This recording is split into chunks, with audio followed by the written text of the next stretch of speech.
આજે કેવા માના સ્થાનકના દર્શન કરવા છે, જેની અખંડ જ્યોત જ તેની આગવી ઓળખ છે.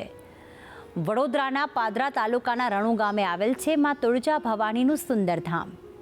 આ મંદિરની સાથે 800 વર્ષ જૂનો ઇતિહાસ જોડાયેલો છે. તો આવો જાણીએ આ પૌરાણિક મંદિરનો ઇતિહાસ. વડોદરાથી 23 કિલોમીટર તેમજ પાદરાથી 8 કિલોમીટરના અંતરે પાદરા તાલુકાનું રણુ ગામ આવેલું છે. આ ગામ આમ તો નજીવી વસ્તી ધરાવતું ગામ છે. આ ગામમાં આવેલા તુળજા ભવાની માતાના મંદિરના કારણે સમગ્ર ગુજરાતમાંથી જાણીતું બન્યું છે. દિવસ રાત અહીં ભક્તોની ભીડ રહે છે. સાથે સાથે આ મંદિરનો ઇતિહાસ પણ જાણીતો છે. આજથી 800 વર્ષ પૂર્વે યોગીરાજ વિશ્વંભરગીરી મહારાજનો એવો સંકલ્પ હતો કે સરોવર ખોદકામ વખતે જ્યાં માતાજી સાકાર મૂર્તિ સ્વરૂપે પ્રગટ થાય ત્યાં માતાજીનું સ્થાનક બનાવવું. અને ત્યારબાદ તેમનો સંકલ્પ પૂરો થયો. રણુ ગામની પાવન અને મનભાવન ધરતી ઉપર તુળજા ભવાની માતાજીનું સ્થાનક બનાવવામાં આવ્યું.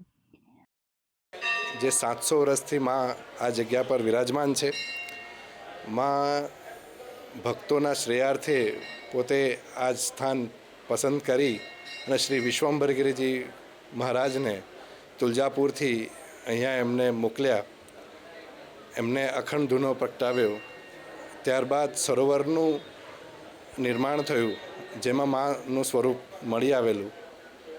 ત્યારબાદ એમને આ સ્થાન પર એમને માની સ્થાપના કરી. અહીંયા અખંડ અગ્નિ પ્રગટાવવામાં આવ્યો છે અને આજે પણ અખંડ જ્વાળા પ્રજ્વલિત છે. આધ્યાત્મ અને સાધનાની સરવાણીને એક દીવાદાંડી રચી. લોકવાયકા એવી છે કે જીવનભર આ સ્થાનકમાં શ્રી માતાજી અને લોકોની સેવામાં રત રહીને અંતે યોગીરાજ માતાજીના મૂર્તિ સ્વરૂપમાં જ સમાઈ ગયા હતા. આજના તબક્કે આ અખંડ ધૂણી 600 વર્ષથી ધગધગી રહી છે. જ્યારે આ મંદિરની વર્ષો પહેલાં સ્થાપના કરવામાં આવી હતી ત્યારે એક નાનકડી ડેરીમાં સરોવરની ધારે માતાજીની સ્થાપના કરાઈ હતી અને જ્યાં બિરાજમાન થયા હતા માં તુળજા ભવાની.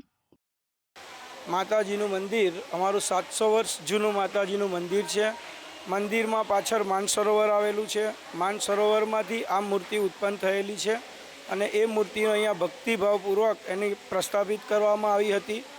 આના જૂના મહંત હતા. એ મહંતને ભગવાન શ્રી સ્વામિનારાયણ ભગવાને એમને ગોદડી ઉડાડીને એમનું સન્માન કરેલું. એ ગોદડીના પણ અહીંયા અલભ્ય દર્શન થાય છે. માતાજીની ભક્તિભાવપૂર્વક અને શ્રદ્ધાથી જે કોઈ અહીંયા માથું નમાવે છે એની મનોકામના પૂર્ણ થાય છે. અહીંયા માતાજીનો પૂજાપાઠ સારી રીતે થાય છે. અખંડ જ્યોત રાખવામાં આવે છે. ભજન કીર્તન બધું કરવામાં દર વર્ષે અહીંયા અખંડ જ્યોત રાખવામાં આવે છે. અને રણજીતસિંહ ગાયકવાડના વખતનું આ મંદિર જૂનામાં જૂનું પુરાણી મંદિર છે. શ્રદ્ધા અને વિશ્વાસ સાથે જે કંઈ અહીંયા માનતા રાખવામાં આવે છે તુળજા ભવાની માતાની, એમની મનોકામના અહીંયા પૂર્ણ થાય છે માતાજીની કૃપાથી. અહીંયા કેટલીય વિશેષતાઓ પણ જોવા મળે છે.